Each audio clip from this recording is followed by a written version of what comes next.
engagement is so important, and I think because of the media we have so much information out there.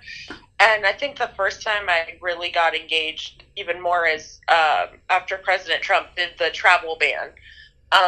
My parents are immigrants, came from Portugal, and my sister was coming back from Portugal, and she couldn't get into the country without buying a visa, even though she's a citizen.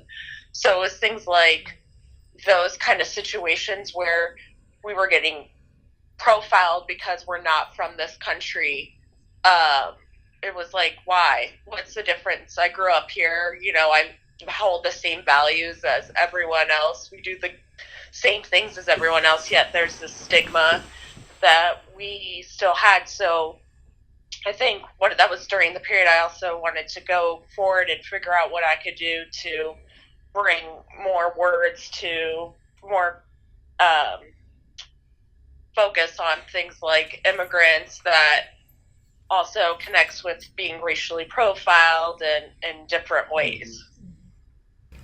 And so it's interesting that you bring that up, Michelle, because we talk about driving while black, or we talk about folks who look a certain way, so to speak, or appear to have a certain ethnicity, and now suddenly they're being profiled and saying that they're not citizens, even though they were born here, or they've been here the majority of their lives. And I think that speaks to the commonalities that we sometimes overlook, because we are often so much in our own bubbles that we are only relating to our experience. And then we realize that we have a lot more in common with other people because of the things that happen to us. So driving while black is a thing that impacts black folks, but also being profiled at the border is a thing that impacts folks from all kinds of places.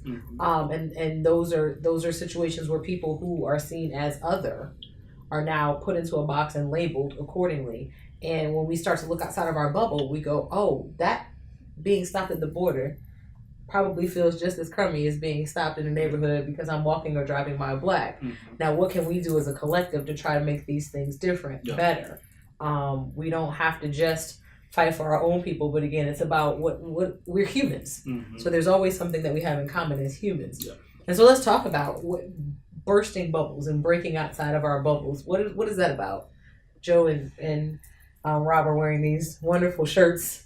Yeah, that campaign, I mean, we've had a number of conversations, and we uncovered that you have a lot of biases, and some of those biases you're comfortable with. Some of those biases you're not really aware that they're biases. And we used to have a phrase that you always say, don't, stay out of my bubble.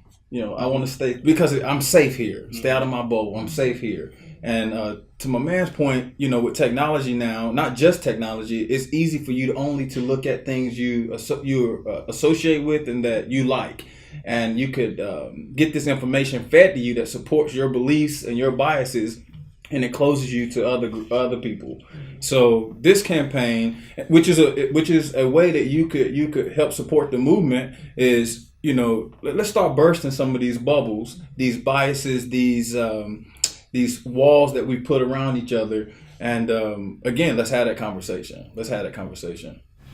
Well, 2018, it was all about, okay, how do we challenge ourselves and evolve this thing above and beyond?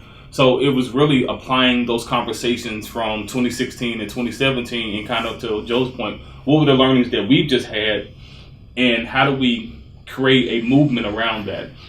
And we were having, again, a conversation around the table one Wednesday night, and ideas started percolating, and then Joe, being the designer he is, was writing in his notebook, sketching stuff, and then he came out with a phrase, and it became kind of a really catchphrase, and it was bursting bubbles. I think originally it was burst bubbles, and then we were like, well, how do we define that? Like, what does that look like? What does it feel like? And then in the midst of that, we wanted to come out with a campaign that drove engagement, because one of the things that we've learned just in conversation that we've all had with others about breaking bread is the idea that bursting bubbles, the idea that breaking bread was only a Wednesday night conversation at Panera Bread.